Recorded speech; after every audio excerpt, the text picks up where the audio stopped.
حضرت علی شیر خدا فرماتے ہیں بخاری مسلم میں، فرماتے ہیں مجھے قسم ہے اس ذات کی جس نے زمین چیر کے دانہ پیدا کیا ہے، مجھ سے رحمت عالم صلی اللہ علیہ وسلم نے وعدہ فرمایا کہ علی یاد رکھنا تم سے صرف مومن ہی پیار کرے گا، اور جس سینے میں تمہارا بغض ہوگا وہ سینہ مومن کا نہیں منافق کا ہوگا۔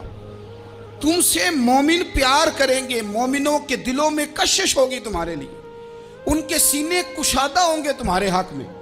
حضرت مولا علی شیر خدا کی محبت، ان کا نام آئے تو دل ٹھنڈا ہو جائے، آنکھوں میں روشنی آئے، چہرہ روشن ہو جائے، تو معنی یہ ہے کہ ایمان مضبوط ہے دل میں۔ اور اگر بندہ کمزور ہونے لگ جائے، اگر اس کی کیفیات کوئی اور رنگ پیش کرے، تو معنی یہ ہے کہ ایمان سینے میں مضبوط نہیں ہے۔ حضرت علی شیر خدا سے حضور کا جو قربت کا تعلق، دیکھیں کچھ لوگ ایسے ہوتے ہیں کہ جن سے قربت ہوتی ہے، آپ نے کبھی دیکھا ہے ہر بندے سے مل کے بندہ رو نہیں سکتا، ہر بندے کو دیکھ کے رونا آتا نہیں، لیکن کچھ لوگوں سے روح ملتی ہے نا کسی کی، تو ویسے کبھی وہ بندے مل جائے نا، دل کرتا ہے تینوں سامنے بٹھا لاں تیرے درد پرانے چھیڑا۔ کچھ لوگ ایسے ہوتے ہیں جن کے ساتھ حضور تشریف فرما ہیں، حضرت علی شیر خدا کہیں گئے ہوئے ہیں، تو محبوب کیا فرماتے ہیں؟ فرماتے ہیں اللہ اس وقت تک میرے پاس حضرت اسرائیل کو نہ بھیجنا جب تک میں علی سے ملاقات نہ کر لوں۔ دعائیں ہو رہی ہیں کہ میری جب تک ملاقات نہ ہو جائے، میرا جانے کا وقت نہ آئے۔ مشکات میں حدیث موجود ہے۔ تو سرور کائنات علیہ السلام کا جو ان کے ساتھ قربت ہے، حضور کا جو ان سے پیار ہے، حضور نے ہر مہاجر کو ایک انصاری کا بھائی بنایا، انصار کے اندر حضور نے بھائی چارہ قائم فرمایا، اور یہ تاریخ کا وہ والا بھائی چارہ ہے جس کی نہ اس سے پہلے کوئی مثال ہے، نہ قیامت تک دوبارہ کوئی مثال دی جا سکتی ہے۔ بھائی جب سگے بھائی جب شادی شدہ ہو جاتے ہیں نا، تو ان کی اپنی اپنی جیبیں ہو جاتی ہیں، اپنی اپنی گفتگو ہو جاتی ہے۔ 6 ماہ کے بچے کے بارے میں بھی وہ کہنے لگ جاتے ہیں میں نے بچوں کا بھی تو کچھ بنانا ہے نا۔ انہیں بالکل اب وہ چیزیں نظر آنی بند ہو جاتی ہیں جس میں والدین اور بہن بھائی شامل ہوتے ہیں، وہ کہتے ہیں میرے بھی تو بچے ہیں۔ لیکن یہ بھائی چارہ مہاجرین اور انصار کا اتنا زبردست اور معنی خیز ہے، حضور نے بھائی چارہ قائم فرمایا۔ سگے بھائیوں کو وراثت دینا مشکل ہوتا ہے، بڑا کہہ رہا ہوتا ہے کمائی تو میں نے کی تھی، چھوٹا کہہ رہا ہوتا ہے کہ باہر تو پہلے میں گیا تھا، جھگڑے، لیکن یہ تاریخ اسلامی کا وہ بھائی چارہ ہے کہ جن میں برادری، قبیلہ، رنگ، نسل، علاقہ ایک نہیں، پر ہزاروں قومیں وجود میں آئیں، دہر میں خشک و تر کے رشتے سے ہم نے بنیاد دوستی رکھی، یاد خیر البشر کے رشتے سے۔ اور اقبال نے جن انداز میں اس مضمون کو بیان کیا ہے وہ انداز ہی نرالا ہے۔ اقبال فرماتے ہیں خاص ہے ترکیب میں قوم رسول ہاشمی، بننے میں کوئی خاص، ان کی ترکیب ہی کوئی خاص ہے۔ حضور نے بھائی بھائی بنا دیا۔ اب بھائی جن کو دینی اسلامی مذہبی بھائی بنایا ہے، وہ دوسرے بھائی کے بارے میں کیا ذہن رکھتا ہے؟ وہ کہتا ہے کہ میرے بھائی میرا کاروبار بھی آدھا تیرا، جائیداد بھی آدھی تیری، چونکہ تو میرا بھائی ہے تو تو رسی لے کے پیمائش کر لے، میں اپنا گھر بھی بانٹ کے آدھا تجھے دینا چاہتا ہوں۔ جب اس قدر زیادہ لوگوں کی نظریاتی پختگی ہوئی اور لوگ اس قدر زیادہ مزاج رکھنے لگے، تو پھر ایک خاص قربت کا ماحول وہاں نظر آیا۔ پھر وہ جو مہاجر بن کے آئے تھے اور بہت زیادہ جن لوگوں نے جہاد کیا تھا، جد و جہد کی تھی، گھر بار چھوڑے تھے، پھر ان لوگوں کو زیادہ دشواری نہیں ہوئی، زیادہ آزمائش نہیں ہوئی دل لگانے میں اور مدینے میں رہنے میں، بڑی آسانی سے وہ لوگ وہاں رہنے لگے، اور بڑی جلدی ان کا مدینے سے اور اہل مدینہ سے پیار بڑھ گیا۔ تو میرے عزیز بھائیوں، حضور نے ہر انصاری اور مہاجر کو ایک دوسرے کا بھائی بنا دیا، سب کو بنا دیا۔ حضرت علی رہ گئے، اب یہ تو دونوں مہاجر ہیں، حضور بھی مکہ شریف سے آئے ہیں، حضرت علی بھی، بظاہر تو دونوں مہاجر ہیں، اگرچہ ساری زمین کے مالک رسول پاک ہیں، سب کو بھائی بھائی بنا دیا۔ تو اب ہر بندے کو بھائی مل رہا ہے، اور بھائی بڑے پیارے ہوتے ہیں۔ میں کئی دفعہ کہتا ہوں کہ بھائی بڑے پیارے ہوتے ہیں، کچھ قدورتیں دنیاوی طور پر معاذ اللہ دلوں میں آ جاتی ہیں، لیکن بھائی کا درد جو بھائی محسوس کر سکتا ہے وہ بھی دوسرے کو محسوس نہیں ہوتا۔ تو حضرت علی جب کسی کے بھائی نہیں بنائے گئے تو رو ہی پڑے، اتنے دلیر بندے تھے، پر بھائی کی ضرورت بندہ اتنی محسوس کرتا ہے۔ اس کو بھائی سے لگاؤ اتنا زیادہ ہوتا ہے کہ مولا علی رو پڑے، مشکات میں موجود روئے۔ حضور نے فرمایا کیوں روتے ہو؟ عرض کی حضور آپ نے سب کو ایک دوسرے کا بھائی بنایا ہے، میں رہ ہی گیا ہوں، مجھے کسی کا بھائی نہیں بنایا۔ اب وہ آنسوؤں میں لپٹی ہوئی وہ بات حضرت علی نے عرض کی تو محبوب نے فرمایا علی انت اخی فی الدنیا والآخرہ، فرمایا علی تو میرا بھائی ہے، اور نرا دنیا میں نہیں، تو دنیا اور آخرت میں میرا بھائی ہے، تو میرا بھائی ہے دنیا میں بھی اور آخرت میں۔ تو حضرت مولا علی شیر خدا کرم اللہ تعالی وجہہ الکریم کے جو فضائل ہیں، جو ان کے خصائص ہیں، ان کی جو فضیلت کی باتیں، میں نے جیسے کہا کہ انہیں بڑی زیادہ دلچسپی تھی میدان جہاد سے، شوق شہادت ان کا دیدنی تھا۔ ایک موقع پر نبی پاک صلی اللہ تعالیٰ علیہ وسلم نے ارادہ فرمایا کہ حضرت علی کو اپنا نائب بنا کے مدینہ منورہ میں چھوڑ کے جایا جائے۔ محبوب کریم علیہ السلام جب بھی تشریف لے جاتے تھے تو کسی ایک کو نائب بنا کر مدینہ منورہ میں چھوڑ جاتے۔ حضرت عبداللہ ابن مختوم رضی اللہ تعالیٰ عنہ کو بھی ایک دفعہ حضور چھوڑ کے گئے، تو ایک جنگ کے موقع پر محبوب نے حضرت علی شیر خدا سے کہا کہ آپ کو میں اپنا نائب بنا کے یہاں چھوڑ کے جاتا ہوں۔ یہاں لوگ جان چھڑاتے ہیں، کام کا جب وقت آتا ہے، میدان میں نکلنے کا وقت آتا ہے تو جان چھڑاتے ہیں، اور وہ کہتے ہیں کہ باقی سارے کام لے لو، جب وقت مشکل آئے تو پھر ہمیں کام نہ بتاؤ۔ اب مشکل وقت ہے، جہاد میں جانا ہے۔ حضرت مولا علی شیر خدا کرم اللہ تعالی وجہہ الکریم کو حضور نے فرمایا کہ اس دفعہ میرا ارادہ بنا ہے کہ تمہیں چھوڑ کے جاؤں۔ تو حضرت علی کو چھوڑ کے جایا جا رہا ہے، ان کو مدینے میں رہنا ہے، میدان میں نہیں جانا۔ عام آدمی کتنا پسند کرتا ہے کہ میں آرام سے رہوں گا، لیکن حضرت علی کو اتنا شوق تھا میدان جہاد کا، اتنی تڑپ تھی ان کے دل کے اندر کہ عرض کرنے لگے یا رسول اللہ صلی اللہ تعالیٰ علیہ وسلم، رو پڑے، کہنے لگے حضور ساری دنیا میدان میں جہاد کرے گی اور میں یہاں عورتوں اور بچوں کے پاس رہوں گا، میں یہاں عورتوں اور بچوں کے بیچ وقت گزاروں، حضور مجھے لے کے جائیں۔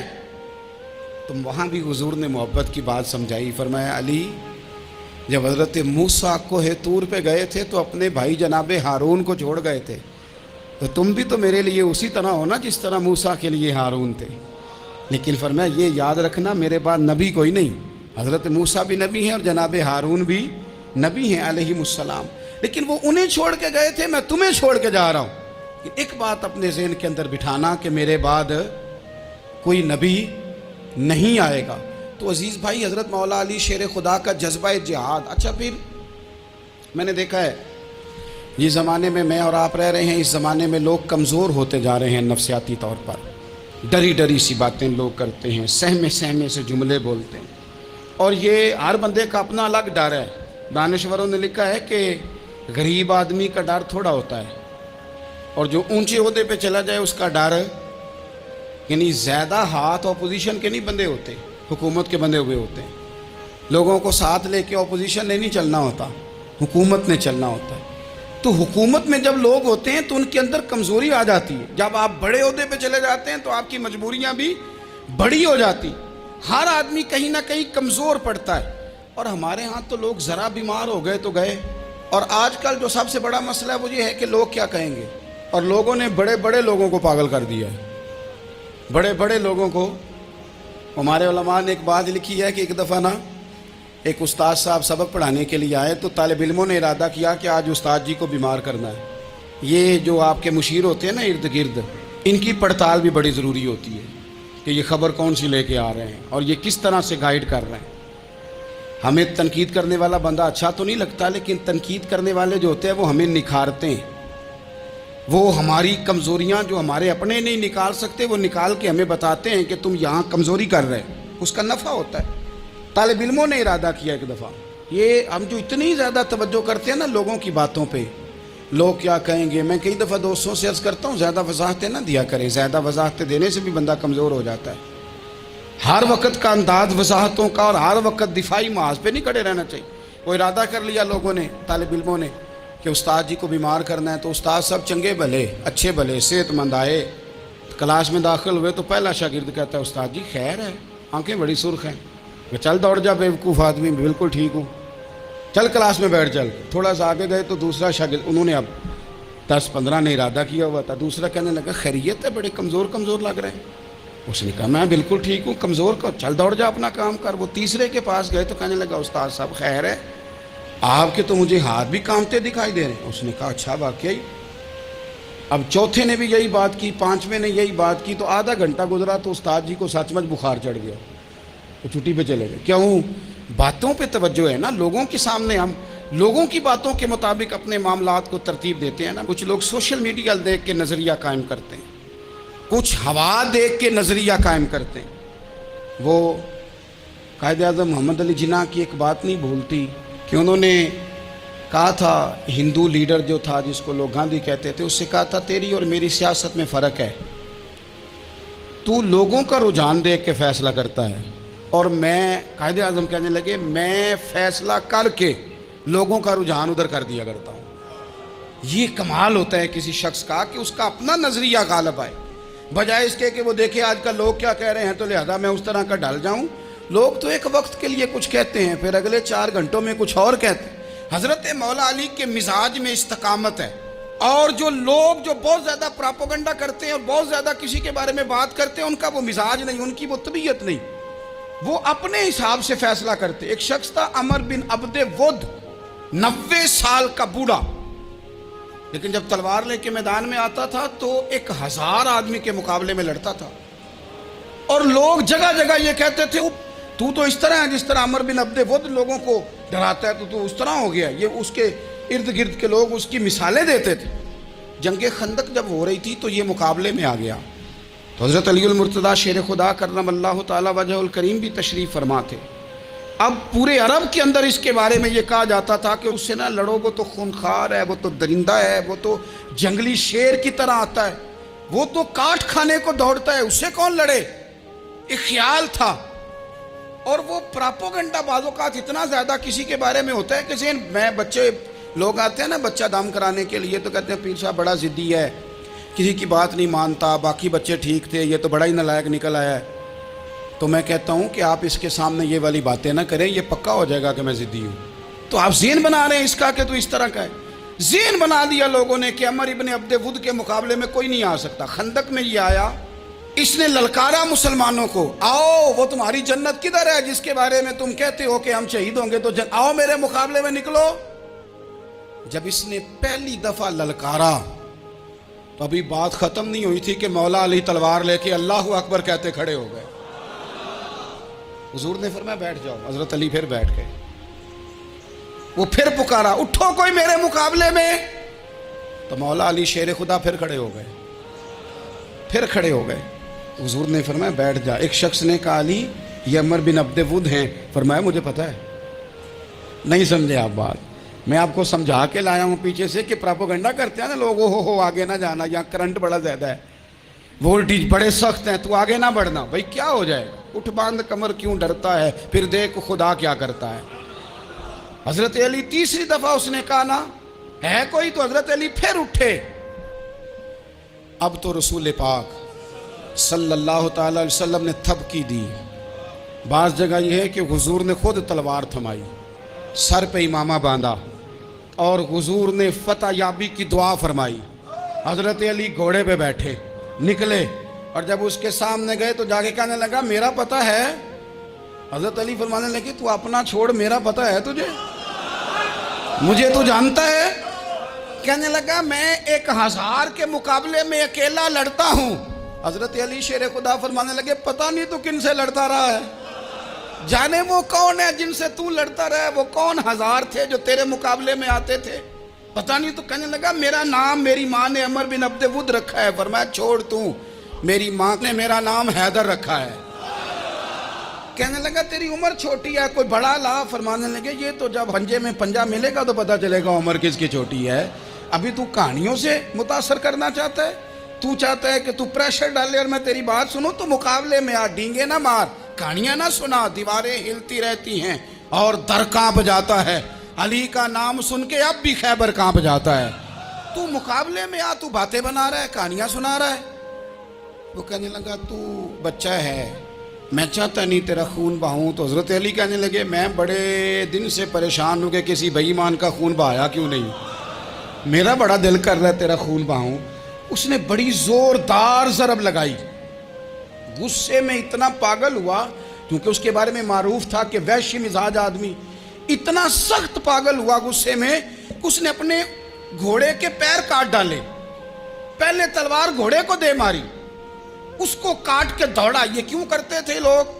عرب کے لوگ اس وقت یہ کام کرتے تھے کہ ہم نے گھوڑا ہی مار ڈالا ہے تاکہ ہم بھاگ نہ سکیں۔ کہتے ہیں نا کشتیاں جلا دی ہیں کہ اب واپس جانے کا راستہ ہی بند ہو جائے، گھوڑے کے پیر کاٹ ڈالے کہ بھاگنا نہیں، اور بڑی زور سے اس نے ضرب لگائی حضرت علی پر۔ حضرت علی نے جب روکی تو وہ ڈھال ٹوٹ گئی حضرت مولا علی، اور آپ کے امامے کو اس کی تلوار بھی لگی۔ آپ نے فرمایا دکھا لیا تو نے زور، اب میری باری ہے۔ حضرت مولا علی شیر خدا کا قد بظاہر چھوٹا تھا، صحابہ کہتے ہیں ہم دور سے دیکھ رہے تھے، اللہ اکبر کہہ کے تھوڑا سا زمین سے وہ اٹھے، تھوڑا سا اٹھے، اور پھر دوبارہ نہیں انہیں تلوار چلانی پڑی، ایک ہی ضرب لگائی اور اس کے 2 ٹکڑے کر کے اسے زمین پہ پھینک دیا۔ تو عزیز دوست، آپ یاد رکھیں گے اس بات کو کہ اپنی زندگی کے اندر مروب ہونا چھوڑ دیں، روب میں ہو۔ تاتاریوں نے مسلمانوں کو مروب کر لیا تھا، روب ڈال لیا تھا کہ ہم بہت بڑے لوگ ہیں۔ یہی آج ہمارے ساتھ بہت سارے لوگ کرتے ہیں، دلوں میں روب آ جاتا ہے، امیر رشتہ دار کا، فلانے کا، فلانے کا، پھر وہ جو مرضی کرتا ہے۔ تاتاریوں کی ایک بی بی، وہ کیا کرتی، وہ 9-10 مسلمان نوجوانوں کو سڑک پہ کھڑا کر جاتی، کہتی ادھر کھڑے ہونا، میرے آنے تک ہلنا نہ، جوان ہے لیکن روب ہے نا کہ یہ بڑے وحشی ہیں۔ اکیلی بی بی اندر جاتی، تلوار لے آتی، اور وہ کھڑے ہیں، وہ بھاگے بھی نہیں، اتنا ڈر گئے، ٹانگیں کانپ رہی ہیں، بھاگنے کی بھی جرت نہیں کر رہے۔ تسلی سے گئی ہے، تلوار لے کے آئی ہے، اور اس نے 9 جوان مسلمانوں کے گلے کاٹ دیے۔ اس روب سے نکلیں باہر، نوجوانوں سے کہتا ہوں نکلو۔ اور جن لوگوں نے دنیا میں انقلاب برپا کیا وہ غریب گھروں کے تھے، وہ لوگ تھے کہ جو بظاہر کسی بڑے قبیلے سے نہیں تھے۔ آپ محنت کریں، تعلیم حاصل کریں، جد و جہد کریں، مشقت کریں، اپنی زندگی میں کچھ مقاصد کے حصول کے لیے آگے بڑھیں۔ اور اگر آپ کہیں کہ دائیں بائیں میرے فلاں آدمی مجھے یہ مشورہ دے رہا ہے، تو کچھ لوگ دنیا میں باتیں کرنے آئے ہیں، انہوں نے باتیں کرنی ہیں اور بڑا فائدہ ہوتا ہے، ان کو باتیں کر لینے دیں، ان کو کرتے رہنے دیں۔ کام کرنے والا بندہ کام کرتا ہے اور کرتا ہی چلا جاتا ہے، وہ منزل تک پہنچ جاتا ہے۔ تو حضرت علی کے مزاج میں دلیری ہے، ہمت ہے، ایک بات، اور دوسری بات دانائی، حکمت۔ یہ جو ہمارے فیصلے ہیں نا جذباتی، اور جناب آج فلانے نے یہ کہہ دیا تو میرا پروگرام یہ بن گیا، تو پھر کل کسی نے اور کچھ کہہ دیا تو میرا پلان اور بن گیا۔ میں سب سے زیادہ ان لوگوں کے حق میں پریشان ہوتا ہوں جو سویرے کچھ اور کہتے ہیں، دوپہر کو کچھ اور کہتے ہیں، شام کو کچھ اور کہتے ہیں۔ بھئی آپ کا کوئی نظریہ ہونا چاہیے، کوئی ویژن ہونا چاہیے زندگی میں، آپ کے اندر کوئی حکمت اور دانائی ہونی چاہیے۔ اس کے لیے کیا کرنے کی ضرورت ہوتی ہے؟ اس کے لیے ضرورت ہوتی ہے کہ آپ کا ذہن ایک طرف ہو۔ میرے اسلاف فرمایا کرتے تھے زندگی میں ایک کام کر لو پر صحیح کر کے کر لو۔ ہم نے تو سارے کام کرنے ہیں۔ آج کل ہر بندہ صحافی ہے، ہر بندہ تجزیہ نگار ہے، ہر بندہ سیاستدان ہے، ہر بندہ ہی مفتی ہے، ہر بندہ ہی جناب واعظ ہے، ہر بندے کے پاس ہی کچھ مسئلے۔ اس کا نقصان یہ ہے کہ کسی کے پاس بھی کچھ نہیں۔ وہ کسی درویش نے کہا تھا کہ جب سب لیڈر ہوں تو سمجھو کوئی لیڈر نہیں، کیونکہ سارے جو لیڈر ہو گئے۔ میرے عزیز، ایک طرف ذہن کو رکھیں اور اپنے اس کام میں کمال پیدا کریں۔ حضرت مولا علی شیر خدا کو اللہ نے حکمت دی تھی۔ نبی پاک صلی اللہ تعالیٰ علیہ وسلم کے صحابی حضرت عبداللہ ابن مسعود رضی اللہ تعالیٰ عنہ فرماتے ہیں، امام ابو نعیم نے لکھا ہے کہ حضرت عبداللہ ابن مسعود فرماتے ہیں نبی پاک صلی اللہ علیہ وسلم نے فرمایا اگر حکمت کے 10 حصے کیے جائیں نا، دانائی کے 10 حصے کیے جائیں، تو اس میں سے 9 حصے اللہ تعالیٰ نے حضرت علی کو عطا فرمائے، اور ایک حصہ باقی لوگوں کو ملا ہے۔ دانا تھے، معاملہ فہم۔ کچھ بندے بڑے منافق قسم کے تھے، تو حضرت علی اذان ہو گئی تو وہ حضرت مولا علی شیر خدا کے پاس آگے، اذان ہو گئی، حضرت علی نے جماعت کرانی۔ ان کا خیال تھا کہ آج ہم نے جماعت لیٹ کرانی ہے کسی طریقے سے۔ ہم چونکہ زیادہ باتیں، میں دوستوں سے کہتا ہوں بہت زیادہ خبریں نہ دیکھا کرو، بہت زیادہ بھی چیزیں نہ سنا کرو۔ آپ تو میرے بھائی موبائل کے اندر چلے جائیں گے، پھر باہر کی دنیا تو اور ہے، تو تھوڑا باہر بھی نکلیں تصویروں سے، تھوڑا باہر بھی آئیں، دیگر معاملات بھی دیکھیں۔ ہمیں بڑے بڑے اچھے لوگ زندگی میں مل جائیں گے، لیکن ہم ان کے قریب نہیں جاتے، ہم دیکھتے نہیں کہ اصل بات کیا ہے، سنی سنائی چیزوں پر زیادہ گمان کرتے ہیں۔ اب حضرت علی چونکہ بڑے دانا تھے، مصلے پہ بڑھ رہے ہیں، جماعت کھڑی کرنی، اللہ اکبر کہہ رہے ہیں، بندوں کا خیال تھا نماز لیٹ کرانی ہو، نے فٹافٹ حضرت علی سے کہا کہ حضور ذرا وہ جانور تو بتائیے گا کتنے ہیں جو انڈے دیتے ہیں، اور ذرا وہ بھی بتائیے گا جو بچے دیتے ہیں۔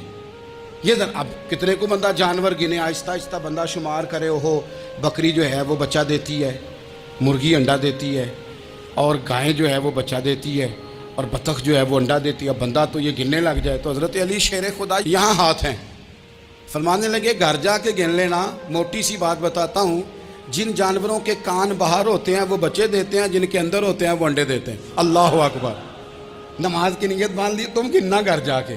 موٹی سی بات بتا دیتا ہوں، وہ صاحب کہتے ہیں میں حضرت علی رضی اللہ تعالیٰ عنہ کو الجھانے آیا تھا، میں خود بڑا الجھ گیا۔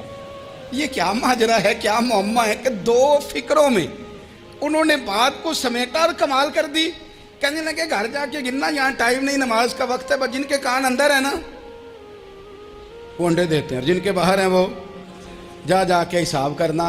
آپ ڈھونڈ لیں، تلاش کر لیں، چلے جائیں ماہرین کے پاس، پر شیر خدا شیر ہی ہے۔